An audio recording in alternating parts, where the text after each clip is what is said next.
দোকান, বাসাবাড়ি কিংবা সড়কের পাশ থেকে চুরি যেন নিত্য নৈমিত্তিক ব্যাপার হয়ে দাঁড়িয়েছে মেহেরপুর জেলার গাংনী উপজেলার সর্বত্র। প্রতিনিয়ত কোনো না কোনো এলাকায় ঘটছে চুরির ঘটনা। চুরি প্রতিরোধে আইন শৃঙ্খলা বাহিনীকে আরও তৎপর না হলে চুরির কবলে পড়ে ক্ষতিগ্রস্ত হচ্ছে ভুক্তভোগী পরিবারগুলো। চোরের দল চুরি করার সময় গরিব অসহায় দেখছে না, রাতের আধারে হানা দিয়ে নিয়ে যাচ্ছে টাকা সহ মালামাল। নিজে দেখুন, অন্যকে দেখাতে ভিডিওটি শেয়ার করে মিরর বিডির সাথেই থাকুন। জানা গেছে, গাংনী উপজেলার তেঁতুলবাড়িয়া ইউনিয়নের প্রত্যন্ত দক্ষিণ ভরাট গ্রামের পশ্চিমপাড়ার অভ্যন্তরে ইয়ারুল ইসলামের ছোট্ট চা ও মুদি দোকানে শুক্রবার দিবাগত রাতের কোনো এক সময় চোরের অভিযান চালিয়েছে। সেখান থেকে নিয়ে গেছে একটি 32 ইঞ্চি স্মার্ট টিভি, সিগারেট সহ দোকানে থাকা অন্যান্য পণ্য সামগ্রী। আজ শনিবার সকালে দোকান খুলতে এসে জানতে পারেন দোকান থেকে চোরের সব নিয়ে গেছে। দোকানি ইয়ারুল ইসলাম জানিয়েছেন, রাত 12:30টার দিকে দোকান বন্ধ করে তিনি বাড়ি চলে যান। আজ শনিবার সকালে তার স্ত্রী দোকান খুলতে এসে দেখেন দোকানের সামনের ঝাপের এক পাশে খুলে সবকিছু চোরে নিয়ে গেছে।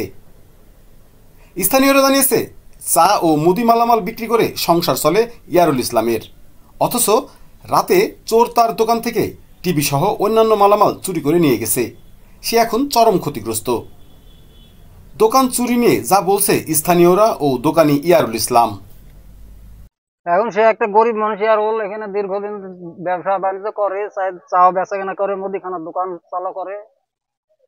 হঠাৎ করে তার বেচারার সকালবেলা এসে দেখে চুরি ডাকাত হয়ে গেছে, সব মাল সামানের দোকান থেকে সব লুটপাট করে নিয়ে গেছে। এখন সে তো বিরাট ক্ষতিগ্রস্ত।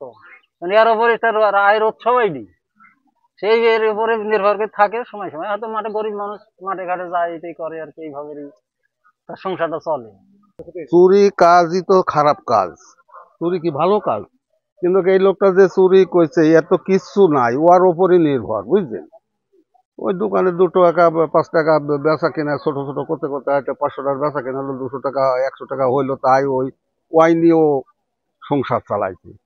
এই যে এত বড় অন্যায় কাজ হয়েছে, টিপিটা ছিল নিয়ে গেছে, মাল মাটি যা ছিল সবকে নিয়ে গেছে, কিছুই নাই দোকানে। গতকাল রাত্রিতে আমি দোকান বন্ধ করার সময় বাড়িতে যাই, দেখছি যে মোবাইলে 12:35 বাজে।